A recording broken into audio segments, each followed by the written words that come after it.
Fala galera, muito bem-vindos ao canal Reação Rubro-Negra. Nesse vídeo a gente vai conferir aqui um conteúdo da Jovem Pan Esportes e o título é o seguinte: alguém ainda tem dúvida? Essa vitória do Flamengo contra o Grêmio foi muito reticência. Mauro César analisa. Então, é um vídeo sobre a partida que o Flamengo fez contra o Grêmio, 2-0 lá no Rio Grande do Sul, na casa da equipe lá tricolor. O Flamengo fez um jogo muito bom, jogou dominando a maior parte do tempo, o jogo, um ou outro mole ali realmente, bastante complexo ali, que pode ter nos atrapalhado em algum momento da partida, a gente tomou um ou outro susto, mas o jogo foi muito bom. Eu vou aproveitar também para pedir desculpas a vocês pela ausência aqui no canal, esses últimos dias eu não postei nada, porque pela minha cara e pela voz dá pra ver, eu tô meio doente e, porra, tá tendo uma onda de uma gripe fortíssima aí. Essa parada me pegou, eu acho que eu só não tive febre, acho, hein? Não tenho certeza. Porque teve um dia que eu tava realmente muito mal, cara. E aí, nesse meio tempo, teve aquele jogo patético contra o América Mineiro. Eu fiquei com raiva e já tava, naquele dia ali, eu tava, tipo, no ápice, me sentindo mal. Falei, eu não vou fazer esse sacrifício de ir ali, fazer os vídeos pra poder ficar exercitando meu rage, sendo que a melhor coisa que eu faço é repousar e ficar quieto. Então, foi mal aí pela sua ausência, porque eu tava vindo num pique aí, postando vídeo com frequência aqui no canal. Vou tentar manter esse pique aí agora. Então, eu já me alonguei muito, vamos trocar de janela e conferir essa brincadeira. Vamos lá, like no vídeo, se inscreva no canal, 3, 2, 1... Muito boa tarde, tá começando o Bate Pronto aqui na Jovem Pan, pra gente poder falar desse atropelo do Flamengo, por que não? Amassou o Grêmio lá em Porto Alegre no primeiro jogo, 2-0 ficou barato. Pelo que foi o jogo, ficou barato. 2-0, pênalti desperdiçado. O Grêmio que ficou com 10 jogadores ainda na segunda etapa. E o Flamengo ali, ó, pressionando. Um vareio de bola. Flamengo 2, Grêmio 0. E pra mim o Mengão já tá na final da Copa do Brasil 2023. Já vejo como finalista. Vai ser muito difícil o Grêmio reverter no Maracanã. Com a qualidade desse time do Flamengo, com as opções que o São Paulo tem no banco. Ontem, no segundo tempo, ele foi mexer na equipe. Colocou só Pedro, Cebolinha, Alan. Só isso ele colocou no time. Enquanto o Renato tinha Zinho e Natan, com todo respeito aos atletas do Grêmio, mas não estão na mesma qualidade dos jogadores do Flamengo. Estamos abrindo o bate-pronto para falar dessa vitória do Mengão. Vanderlei Nogueira, muito boa tarde para você. Que vareio, Vanderlei. Foi um chocolate. Boa tarde para você, Pedro Marques, para o Piperno, para o Mauro César, para todos vocês que nos acompanham. Bom, linha do tempo, porque a gente pode esquecer, eventualmente a gente esquece aquilo que diz aqui no programa, mas aquele que nos acompanha não esquece, né? Então, eu falei no programa que o Flamengo ganharia os 2 jogos, também não descobri a pólvora, porque é melhor que o Grêmio, e ganharia os 2 jogos, em Porto Alegre e no Rio de Janeiro. Isso, deu uma lógica, não mudou nada, que a chance do Grêmio seria no primeiro jogo, lá em Porto Alegre. Se ele quisesse chegar vivo, tinha que ter um resultado diferente lá para chegar vivo no Maracanã para disputar a vaga. Agora, com esse resultado, e deu sorte, porque poderia ter sido ainda maior a vitória do Flamengo, sem dúvida alguma, o Flamengo já pode, com todo respeito, comemorar a classificação para outra fase da competição. Ganhou com mérito, jogou muito mais, deu um vareio, podia ter feito mais gols, tivemos o pênalti mal batido pelo Gabigol. Enfim, tem uma série de coisas que o Flamengo mostrou que tem qualidade para passar, e passou com categoria, sem nenhum tipo de dificuldade. Aliás, aproveitar esse ensejo do que ele falou, o Gabriel precisa começar a desenvolver novas formas de bater os pênaltis dele, cara. Dar uma variada. Porque todo goleiro... Desculpa. Todo goleiro já sabe que ele vai dar aquela esperada pra ver onde o goleiro vai e dar aquele tapinha no canto devagar. Se o goleiro fica esperando até o último momento, fatalmente ele vai começar a ir perder uma sequência de pênaltis, cara. Porque, tipo assim, ele passou um tempão sem perder, porque a galera não entendia muito como ele fazia aquilo. Embora já tivessem visto o Henrique Dourado fazendo aquilo há 1000 anos. Mas a galera começou a estudar, a treinar. E tu acha que o cara vai para um mata-mata contra o Flamengo, não vai se preparar para esses pênaltis aí? Lógico que vai. Então, se ele começar, tipo assim, treinar pênalti, lógico, não vai parar de fazer essa batidinha sagaz aí, marota. Mas, pô, treina e se prepara para bater no alto, no meio, chute forte, colocar aquela bola que vai quase no ângulo, bater umas diferentes, cruzado, com força. E também essa batida marota. Que aí, se ele bater uns 3 ou 4 pênaltis na sequência agora que ele tiver, de formas diferentes, os goleiros não vão mais saber. Aí vai voltar o mistério, porque eles vão ficar pensando, porra, eu tava preparado pra aquela batidinha dele. Mas, pô, tu viu como é que ele tá ultimamente? Pô, o último pênalti que ele bateu forte no meio. Pô, tu viu o outro? Pô, ele teve um anterior que ele bateu no ângulo. Agora, como é que a gente vai saber? Pô, estou cruzado com força na outra. Tá precisando dar uma variada nessa brincadeira aí. Um outro comentário que eu queria fazer, que eu achei engraçado pra caralho, foi o seguinte. O Wesley é um jogador que eu já critiquei aqui várias vezes. Que assim, o garoto tem talento, mas ele é atrapalhado. Ele, de vez em quando, ele tá fazendo uma jogada do Leandro, e aí, de repente, o Maurinho baixa nele, um outro qualquer jogador esquisito, e ele faz uma atrapalhada e a gente fica naquela situação, porra, triste, né? E aí eu tava pensando já isso, acabou que o São Paulo fez. Porra, o Kahneman foi expulso, e a gente conhece a arbitragem brasileira. Cara, esse maluco vai arranjar uma brincadeira aí de qualquer cara desse que tiver pendurado e fizer uma falta mais dura, ele vai expulsar pra compensar. Porra, o Wesley é o maior candidato a ser expulso, porque ele nem faz por mal, cara. E aí, cara, eu pensei isso quando o Kahneman foi expulso. Falei, caraca, o Rafael Claus vai expulsar o Wesley, mano. Se o São Paulo não fizer nada, a gente vai ficar 10 contra 10. Daí, logo na sequência, ele chama o Varela. Cara, ele não bota o Varela em hora nenhuma.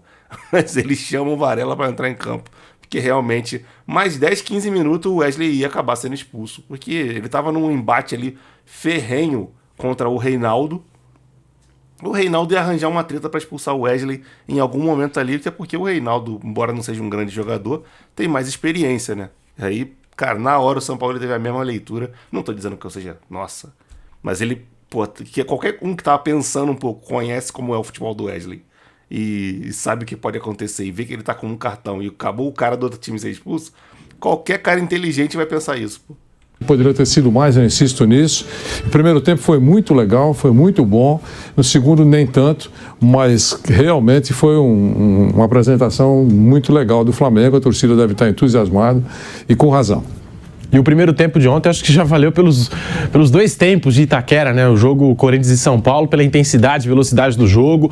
O Suárez quase fez um gol do meio da rua, mas quem abriu o placar foi Gabigol. Uma baita jogada do Wesley, o Bruno Henrique de primeira encontra o Gabigol, fizeram fusão depois ali, 1-0 o Flamengo, Gabigol desperdiçou pênalti na segunda etapa, o Grêmio abdicou do jogo, deixou de jogar, ficou tentando picotar a partida, Kahneman foi expulso, num erro, eu acho que até inaceitável para um jogo grande como esse, uma falta desnecessária, e aí Thiago Maia, um dos melhores em campo ontem, Flamengo 2, Grêmio 0. Fábio Piperno, muito boa tarde para você, a sua análise dessa vitória do Mengão. Ficou barato, Piperno? Boa tarde, companheiros. Boa tarde, nossa audiência. Ficou barato, sim, né? Venceu o time que é muito melhor.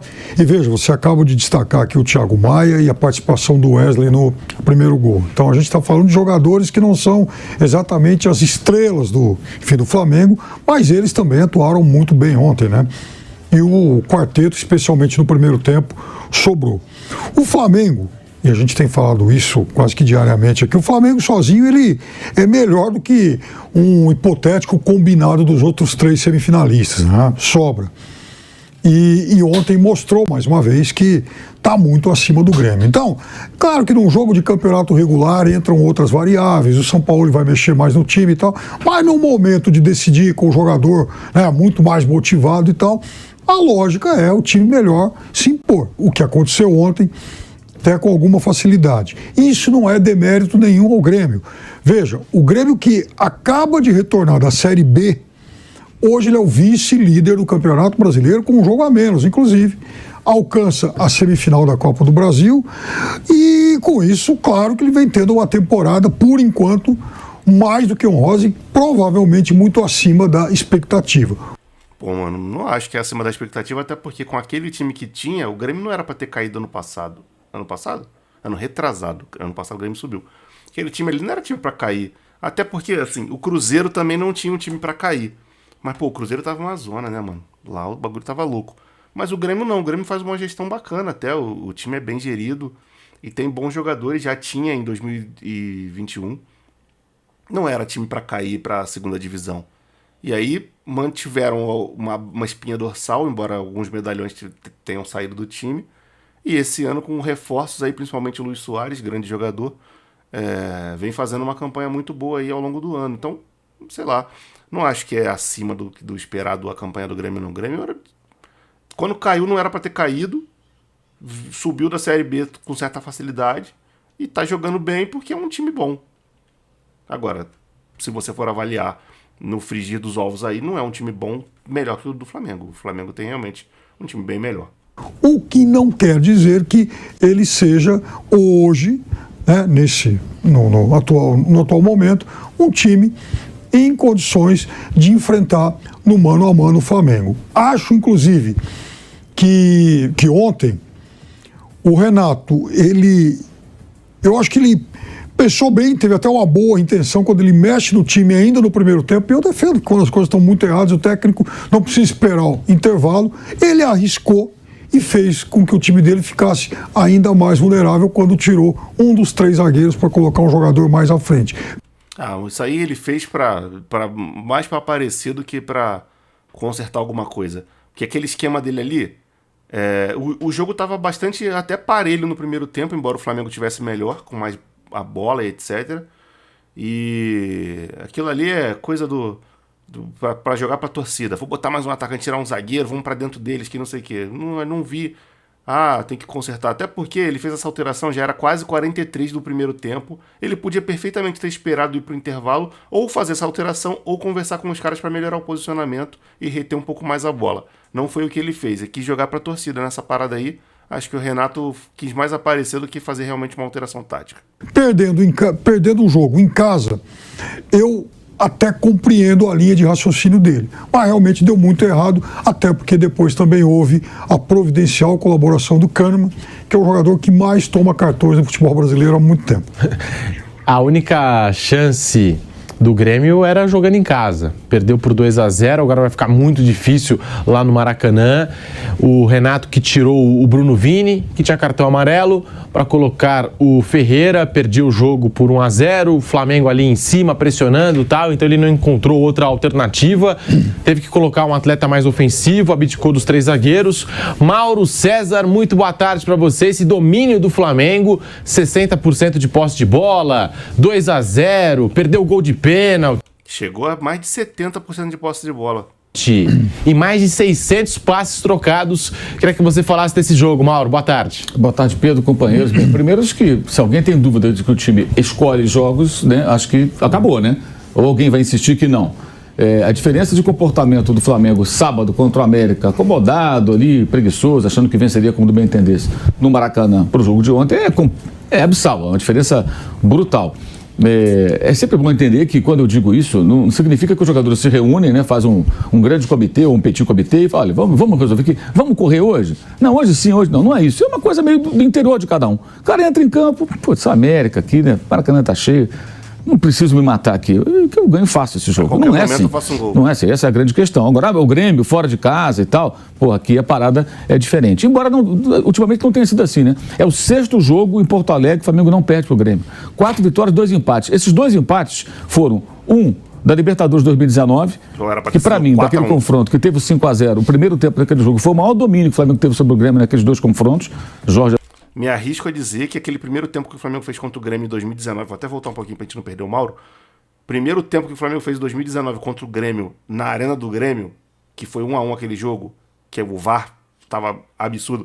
Pra vocês terem a noção, aquilo ali foi tão escroto, tão ridículo, a quantidade de gol anulado que eles tiveram pro Flamengo, que se eu não tô enganado, eu vi uma vez uma foto que a torcida do Internacional fez uma camisa zoada, vermelha e branca, com o nome dos caras do Flamengo fazendo gol pra caraca no Grêmio, assim, mesmo os anulados, tipo, dava 9 ou 10-1, pra vocês terem uma noção.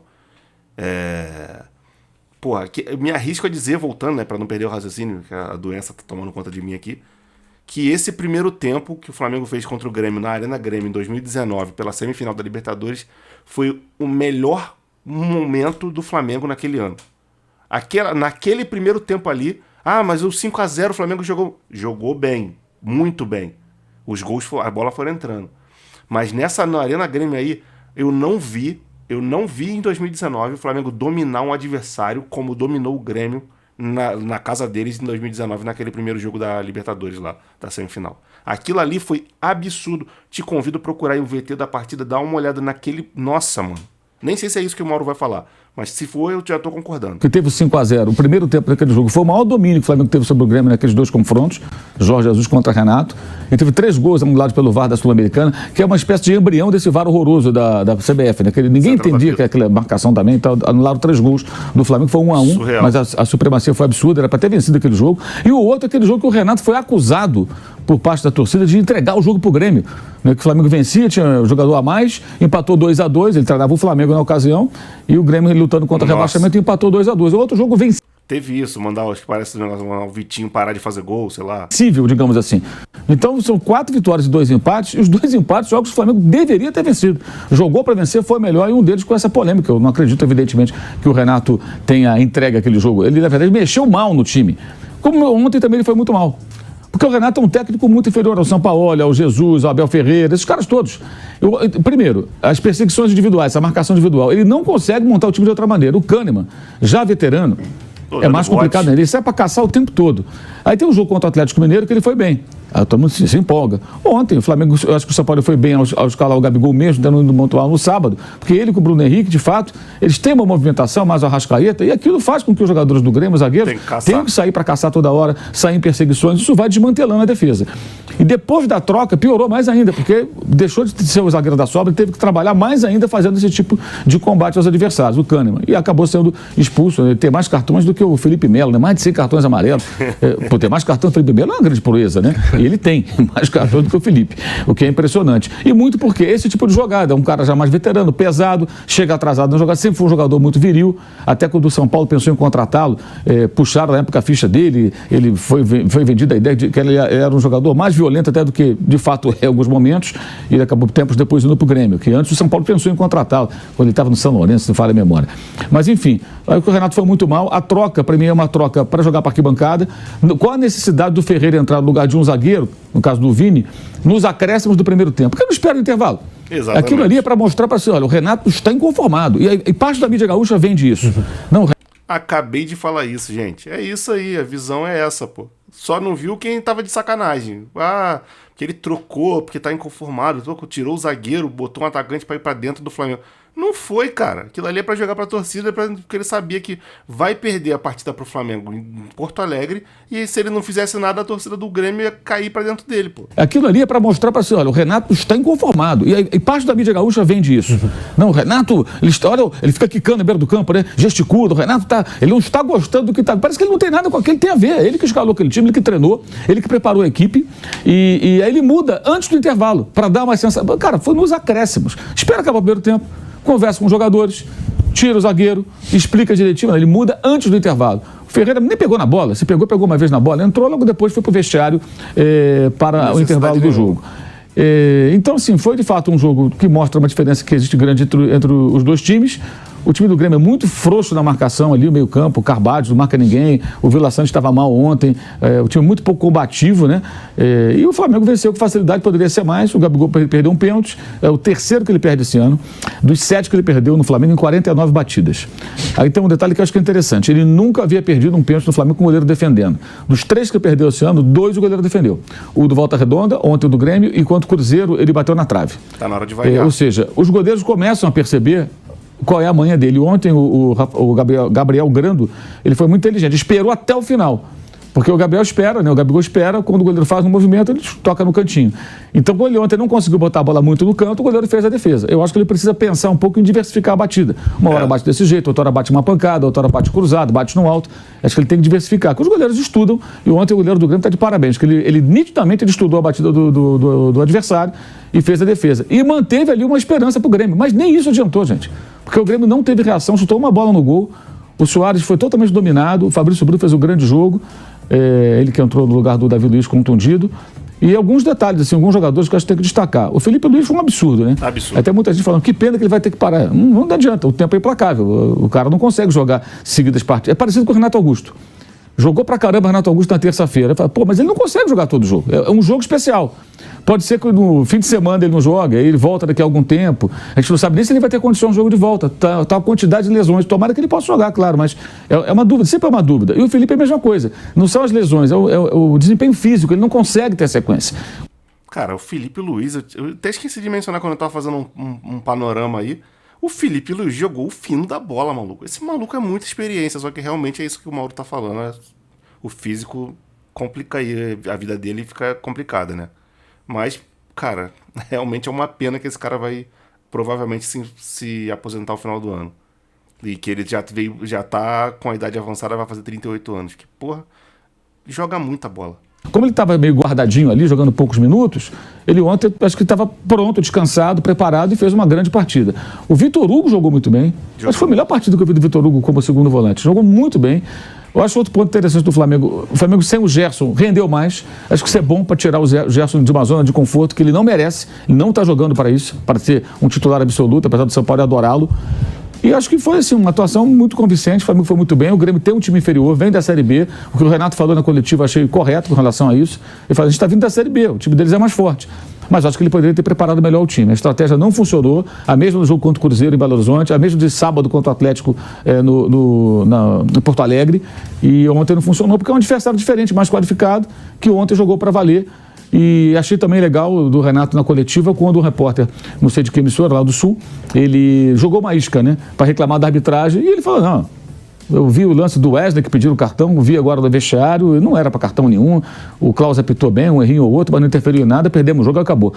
Ótimo, acho que todos os técnicos deveriam ser assim, reclamar da arbitragem quando realmente tiver motivo, porque se você for filtrar, metade ou mais das vezes as reclamações não são pertinentes, são reclamações exageradas para pressionar para o próximo jogo. Porque não dava, ontem não tinha como argumentar. E por outro lado, ontem também, depois eu fiquei acompanhando a repercussão já na madrugada das emissoras lá do Sul, e achei muito bom o comentário do Cristiano Oliveira, companheiro da Rádio Guaíba, muito crítico, muito ácido. Eu acho que o Grêmio precisa um pouco disso, sabe? Entender o momento do clube, que é na linha do que falou o Renato. Ó. Ele falou, a gente chegou à semifinal, já jogando a toalha, ele já falou como quem não tem mais chance. Sempre tem, mas me pareceu desesperançoso. O Grêmio é vice-líder do Brasileiro. É uma campanha muito boa para o time que vem da Série B, gente. O time que vem da Série B, você não fica em segundo lugar, você fica brigando para não cair de novo. Né? E o Grêmio tem que fazer ajustes para tentar melhorar a sua equipe. E o Soares ontem, tão falado também, não conseguiu, tirando esse lance do meio campo ali, não conseguiu fazer praticamente nada. Agora acho que o Grêmio tem que ter um bom encaminhamento para tentar tirar alguma vantagem disso, né? Uma boa indenização do Inter de Miami e planejar o ano que vem, já que ele deve ir embora em dezembro. Ontem não teve Soares, ninguém daria jeito naquele Grêmio ontem diante do Flamengo. Nós estamos aqui falando dessa vitória do Flamengo, 2-0, largou na frente e para mim já está na final da Copa do Brasil. Vai ser muito difícil o Grêmio reverter esse placar. E como citou o Mauro César, daqui a pouquinho nós vamos ouvir aqui no Bate Pronto as palavras do Renato Gaúcho, mas alguns jogadores do Grêmio reclamaram da arbitragem. Do Rafael Klaus ontem, o Ferreirinha disse o seguinte, ao sair de campo, abre aspas, infelizmente perdemos os gols no início e depois teve a expulsão do Kahneman. O Klaus não teve o mesmo critério. No final do primeiro tempo, o Wesley já tinha cartão e fez uma falta forte. Era para o segundo cartão, ele ignorou. Fomos conversar com o Klaus, mas ele não quis ouvir a gente. A equipe do Flamengo é boa. Já é difícil jogar contra eles de igual para igual. E daí acontecem esses erros bobos. Ao meu ver, o Klaus errou e prejudicou a nossa equipe, fecha aspas. E essa declaração do Ferreirinha depois foi endossada, né, e reforçada pelo Gabriel Grano, também goleiro do Grêmio. Saiu bem revoltado ali com a arbitragem, com o Rafael Klaus, cabeça quente. Chororô do Grêmio, Piperno, pra cima da arbitragem, eu também não vi nada assim. Nossa, acho até que o Klaus ontem deixou o jogo correr. Que a gente reclama que árbitro brasileiro fica parando o jogo, picotando toda hora, deixou o jogo correr numa... Pô, às vezes ele viu o cara caído e ela dava 2 tapinhas no maluco, tu só percebia pela leitura labial. Levanta. Caraca, bom demais. Marcou qualquer faltinha ontem. E essas reclamações do Grêmio, não sei se procedem, Piperno. Chororô, sim, a gente falou sobre isso ontem à noite. E em relação ao lance do Kahneman, um outro detalhe. Era uma jogada sem risco para o time do Grêmio, né? Então ele sai, é uma jogada longe da área, ele pega um jogador de costa para o lance, enfim, uma jogada que ele poderia deixar seguir. Ele não deixou seguir porque ele não vai sair pra caçar e vai perder a viagem, né, mano? E alguma coisa ele vai fazer ali. Ou ele toma a bola, ou ele dá pancada em alguém, ou ele atrapalha o lance. Ele não vai perder a viagem. E que aparentemente não traria grande risco ao Grêmio. E outra coisa, ele já tinha cartão amarelo. Quer dizer, primeiro, é um jogador que sabe que ele tem um enorme histórico de cartões e suspensões. Segundo, ele já tem cartão amarelo, então ele sabe que aquele lance é uma jogada de risco. E ele colocou em risco, aliás, ele praticamente jogou pelo alto qualquer possibilidade de reação do time dele. Vanderlei Nogueira, natural, né? No futebol, depois até de uma derrota como essa, vareio de bola do Flamengo, os jogadores do Grêmio tentando achar alguma coisa aí na arbitragem, tentando argumentar que a arbitragem prejudicou o Grêmio, mas eu não vi o Grêmio ser prejudicado ontem, Vanderlei. Eu lembro desse lance, foi logo no início do jogo, ele poderia sim. Poderia ter preparado o lance, mostrado o cartão. Foi logo no início do jogo. Foi muito bem o Wesley. E ele fez faltas, eu digo, duras. E recebeu faltas duras. Eu fiz uma observação, inclusive, eu estava acompanhando o jogo com os meus companheiros e disse assim: estão batendo no Wesley com gosto. Eu sempre uso essa definição porque eu comecei a falar com o Valdívia. Todo mundo batia no Valdívia com gosto. Não era só uma falta. O cara batia e saboreava. Puxa, sabe, uma delícia dar uma pancada no Valdívia. E a gente percebe quando começa a bater com gosto. E no Wesley foi assim. Ele foi muito bem no jogo. E aí o nego fica irritado. É jogo importante, jogo que está começando a valer uma classificação. E dependendo da reação do jogador em campo, ele alimenta esse desejo de bater com mais força. Mas poderia. Mas é uma reclamação, foi a única coisa que o Grêmio se apegou, mas a diferença foi tão grande que isso não turbina a reclamação, a meu ver. Né? Eu acho que tem que reclamar só realmente quando merece, como já foi dito aqui, porque senão você desmoraliza a reclamação. É igual nota oficial. Raramente alguém dá importância para uma nota oficial, porque qualquer coisinha o cara faz uma nota oficial, desmoraliza. Então reclama quando realmente dá discussão. Olha, realmente foi algo relevante. Não foi o caso. Kahneman, pelo Grêmio em 2023. 31 jogos, 20 cartões amarelos, 3 expulsões. Kahneman é o jogador que mais recebeu cartões desde a sua chegada ao futebol brasileiro em 2016. Ele tem 264 jogos pelo Grêmio, soma 107 cartões amarelos, 10 cartões vermelhos e, como já trouxe aqui o Mauro César, o segundo colocado dessa lista é Felipe Melo, com 104 cartões amarelos e 6 vermelhos em passagens aí pelo Palmeiras e agora no Fluminense. E também tem mais jogos, né? O Felipe Melo, 285 jogos contra 264 do Walter Kahneman. A arbitragem nem dá pra falar, né, Mauro César? Ontem, a gente que costuma criticar a arbitragem, falar mal da arbitragem, mas ontem acho que, de fato, não há motivos para reclamar ou algum lance polêmico, capital, que tenha mudado o jogo. Eu acho que isso já está, entre aspas, na cultura do futebol brasileiro, né? Se eu perco um jogo, eu sou inferior, eu tenho que botar a culpa em alguém, eu vou botar a culpa no árbitro. Até porque é fácil, eles erram tanto, né, que é muito fácil você criticá-los. Sempre você vai encontrar eco em algum lugar. Mas eu acho que isso não acrescenta nada para o Grêmio, porque se o Grêmio foi dominado, a derrota foi até por um placar muito pequeno em relação ao que poderia ser. O Grêmio não ameaçou o Flamengo e eu acho que o Grêmio tem que lamber as feridas e enfrentar essa realidade. O Grêmio não tem, assim, em condições normais, o Grêmio não tem time para vencer o Flamengo, ponto. Se o Flamengo faz um jogo ruim, que o Flamengo perdeu o Bragantino, sim, se o Flamengo jogar aquele futebol displicente, desleixado, desinteressado, absurdamente, né? Isso tudo que eu estou falando são críticas, por favor. Não estou aqui justificando isso, jamais. Aí o Grêmio passa a ter chance. Mas se vamos jogar como jogou, dedicado, aplicado, interessado, não é muito difícil. A chance é mínima. Teria que, sei lá, os caras perderem gols incríveis. Ainda teve o Pedro, ainda perdeu um gol no final. Impediu que o Luiz Araújo fizesse o gol. O Luiz Araújo vinha na corrida para encher o pé. Ele entrou na frente, ele chutou para fora. Teve o pênalti perdido. O Bruno Henrique deitou e rolou ali no João Pedro. O Kahneman não achava o Gabriel. O Soares também não conseguiu fazer muita coisa. Os zagueiros dominaram completamente, especialmente o Fabrício Bruno. O Grêmio não conseguiu jogar. Eu acho que ontem, assim, foi um momento que o Grêmio acho que se deparou com uma realidade que é diferente da derrota para o Botafogo, por exemplo. O Botafogo, o Grêmio dominou o jogo, pressionou, criou uma infinidade de chances. Primeiro tempo, incrível o Botafogo não ter tomado o gol. E aí no segundo tempo o Botafogo letal foi lá e matou o jogo, 2 gols com pouca posse de bola e tal. Ontem o Grêmio tentou fazer, como fez contra o Cruzeiro, na Copa do Brasil, em Minas, e contra o Atlético sábado, algo parecido. Tanto que teve pouca posse de bola e tal, mas não funcionou, não deu certo. O Grêmio não conseguiu criar e não conseguiu impedir que o Flamengo fosse perigoso. Então foi um jogo assim, o Grêmio foi muito dominado, tirando ali um pedaço do primeiro tempo, em que o Flamengo errou um pouquinho. Aliás, outra questão também que os rubro-negros deveriam pensar, o goleiro Matheus Cunha, né, criou-se uma falsa sensação, uma falsa ideia de que ele é ótimo com a bola nos pés. Não é ótimo com a bola nos pés. Ele não é ruim como outros são, digamos assim. Aliás, goleiro bom com os pés é difícil pra caramba. Cara, ele quebra a bola pra frente várias vezes, de vez em quando comete uns erros infantis com passe, ele não é tão bom assim com a bola no pé. Só o flamenguista desinformado acredita nisso aí. Eu sempre falo aqui, rubro-negro, não acredite nisso aí. Esse é mais um. O Matheus Cunha realmente não é tão bom com a bola no pé.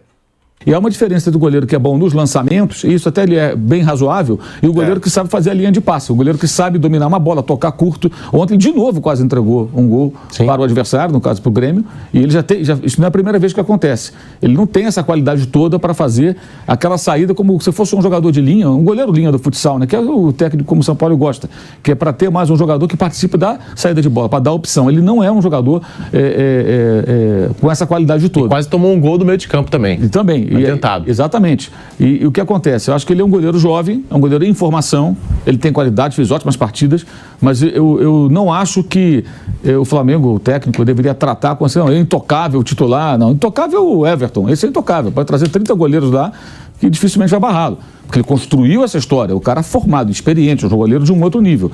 Cássio também? O Cássio no Corinthians, a mesma coisa. Agora, ele ainda não é isso, é um goleiro jovem e tem uma concorrência de dois caras experientes, o Santos e o Rossi, que era goleiro do Boca. Então, assim, tem jogadores ali de diferentes perfis para posição, eu acho que tem que haver uma disputa por posição.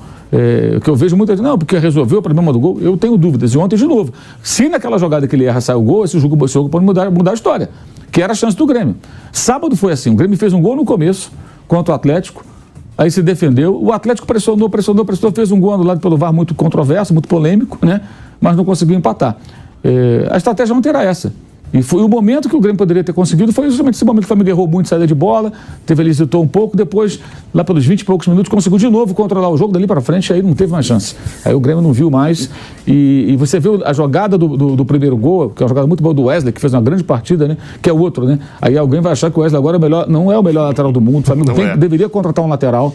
O Varela, a primeira vez que ele entra, em muito tempo, não sei se o São Paulo é a primeira ou segunda vez, mas não joga. Entrou pela necessidade. O Mateuzinho está contundido e outro jogador pouco confiável, a reserva do Rodinei, né? Pelo amor de Deus. Então precisa contratar um jogador para a função. Eu acho que deveriam pensar no jogador. Até para o Wesley não ter a responsabilidade de ter que ser o lateral. É diferente dele revezar com alguém, ele tem que jogar todos os jogos. Mas ontem ele foi muito bem, de fato, fez uma partida impecável, mostra que é um jogador também com potencial, mas ainda jovem, que vai ter muitos altos e baixos. Então são pontos ali que eu acho que também merecem uma certa atenção. Acho que o jogo de ontem mostrou isso.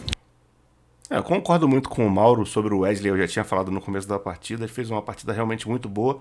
Eu acho ele bastante atrapalhado às vezes, faz algumas escolhas que não são muito legais. Porém, realmente ontem ele estava muito bem. Tem só essa questão, né, que ele estava com o amarelo. Quando o Rafael Claus expulsou o Kahneman, o Sampaoli teve a mesma visão que eu. Cara, ele vai expulsar o Wesley para compensar.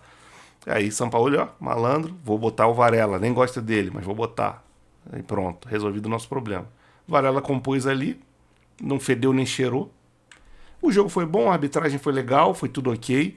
Não tenho nenhuma crítica a fazer, o Flamengo jogou um bom futebol. Agora vamos aguardar aí, no mês que vem, a próxima partida, pra gente, se Deus quiser, aí no Maracanã, confirmar nossa classificação para mais uma final de Copa do Brasil. E rumo a esse título aí, conseguir aí o pentacampeonato da Copa do Brasil, que acho que o Flamengo merece muito. Bom, o vídeo foi esse, quero que você comente aí o que você achou da partida, deixa aqui nos comentários, de verdade é muito importante para mim. Se inscreva no canal se não for inscrito, acione o sininho da notificação, deixa um like aqui. Na tela tem outros 2 vídeos do canal, você pode conferir aí.